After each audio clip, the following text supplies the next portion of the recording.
नमस्कार, मानस मिश्रा वाली news nation में आप सभी का बहुत बहुत स्वागत करता हूं। उत्तर प्रदेश के मुख्यमंत्री योगी आदित्यनाथ कानून व्यवस्था में किस तरह से वो सख्ती से पेश आते हैं और पूरे प्रदेश में आज शांति है, ये तो आप सभी देख रहे हैं।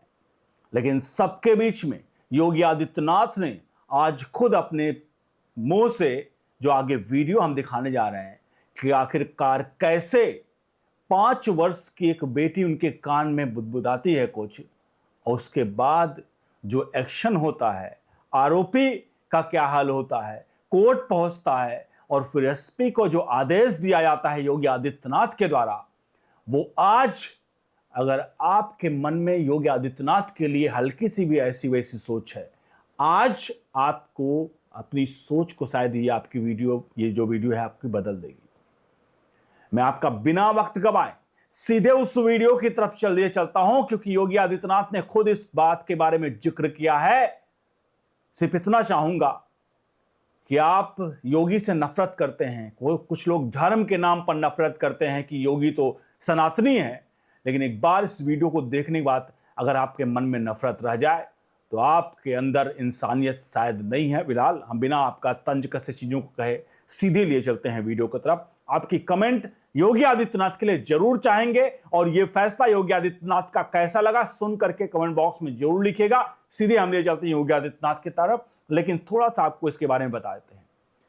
असल में योगी आदित्यनाथ अभी हालिया में एक कॉन्फ्रेंस में, एक समिट में बोल रहे थे, जहां उन्होंने एक जिक्र किया एक घटना का, कैराना का, जहां उन्होंने 5 वर्ष की एक बेटी थी जिसके पिता की सरेआम चौराहे पर हत्या कर दी जाती है अखिलेश यादव की सरकार में 2015 में।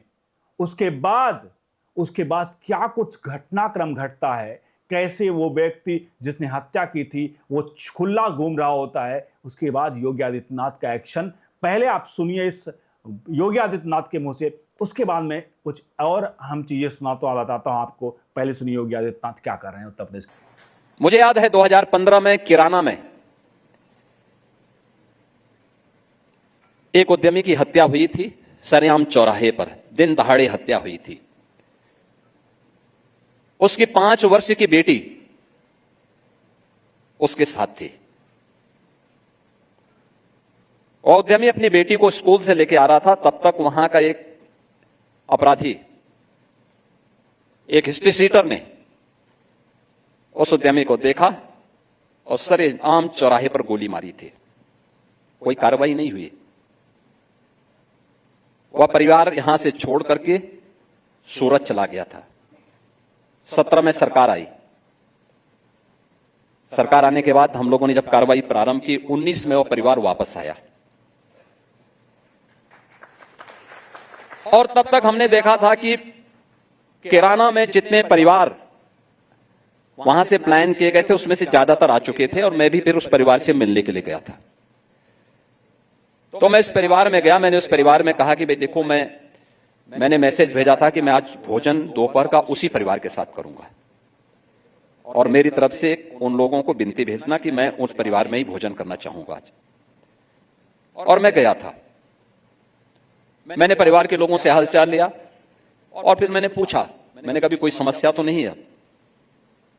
तो परिवार के लोगों ने तो कहा नहीं साहब कोई दिक्कत नहीं, लेकिन देखिए वो 5 वर्ष की बेटी जो 15 में 5 वर्ष की थी, तब तक 9 वर्ष की हो चुकी थी और स्कूल जा रही थी।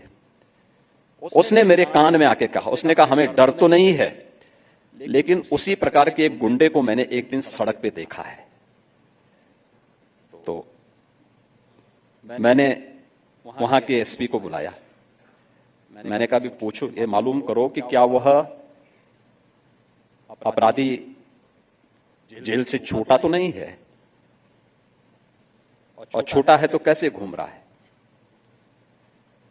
आप आश्चर्य करेंगे कि इतनी बात मैंने कही थी, वो बात कहीं से लीक हुई और अगले दिन कोर्ट में एक एप्लीकेशन पड़ी कि हम सब अपनी बेल कैंसिल करना चाहते हैं उस अपराधी के।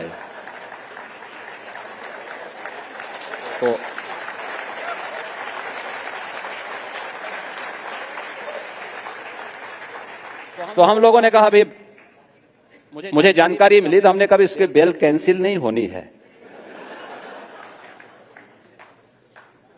उसको बाहर ही रहना चाहिए। और अब हिसाब किताब आमने सामने होगा।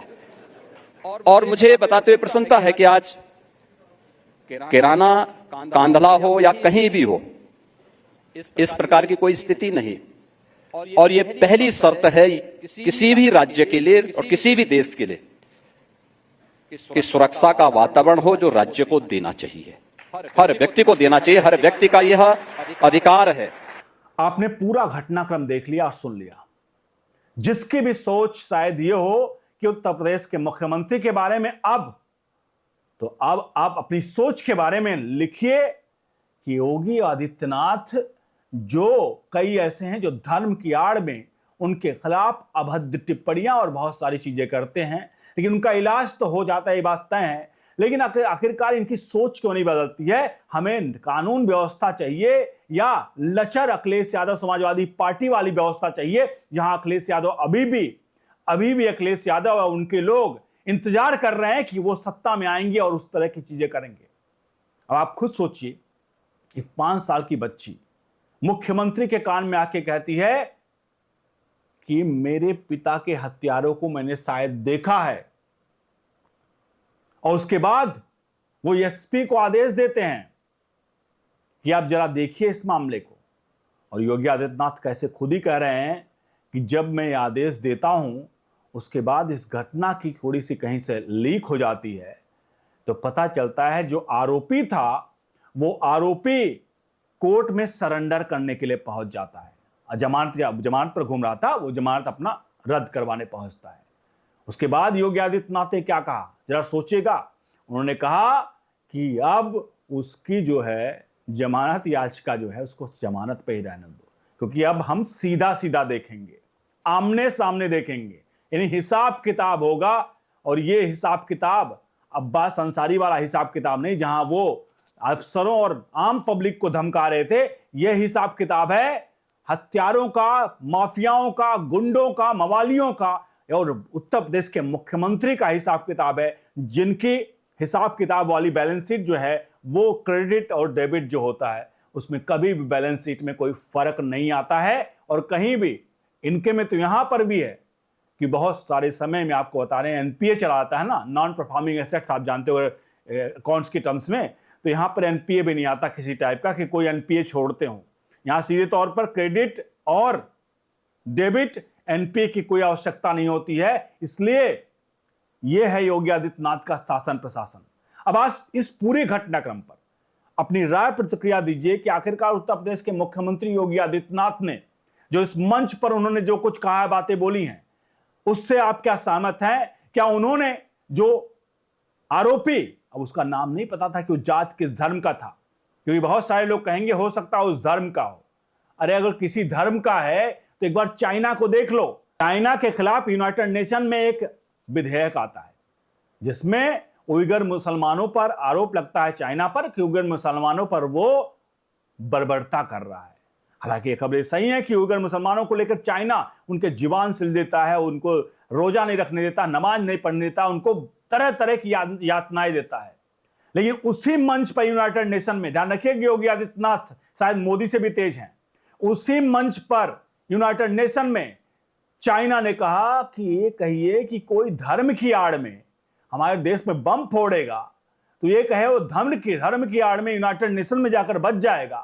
तो मैं इस मंच से कह रहा हूं कि धर्म की आड़ में नहीं बचेगा, हम उसको वहीं कूटेंगे, वहीं ठोकेंगे, जिसको जो करना है कर लो। और उसके बाद यूनाइटेड नेशन में बड़े मंच पर अमेरिका था, सब कुछ वीटो को हिलाने वाले वो थे, उन सबकी बैंड बजा दी चाइना ने। और आपको लगता है इसीलिए चाइना इतना मजबूत बना है क्योंकि वहां पर जो है वही है और जो होना चाहिए वही होना चाहिए, इसमें कोई बट नहीं। कॉकरोच जैसे लोग नहीं घूमते हैं, क्योंकि कॉकरोच और दीमक सिस्टम को खराब करते हैं, और यही कॉकरोच दीमक आज गंदगी फैला रहे हैं। मैं कॉकरोच दीमक उसको नहीं कह रहा हूं, यहां पर सीजीआई सामने जो कहा था वो गलत नहीं कहा था। फिलहाल आप सभी से चाहेंगे योगी आदित्यनाथ के इस फैसले को कि आप चाइना ने जिस तरह से हो रहा है कि भैया जो आतंकवाद फैलाएगा उसके साथ तो वही होगा जो होना चाहिए, चाहे दुनिया कुछ भी कहना कह ले। यही भारत में होना चाहिए या नहीं होना चाहिए। इसीलिए उत्तर प्रदेश के मुख्यमंत्री योगी आदित्यनाथ को 84% जनता कहती है कि भैया इनको मुख्यमंत्री की जगह आप प्रधानमंत्री बनाओ, क्या आप इससे सहमत हैं? बने रहिए न्यूज नेशन के साथ। बहुत बहुत धन्यवाद।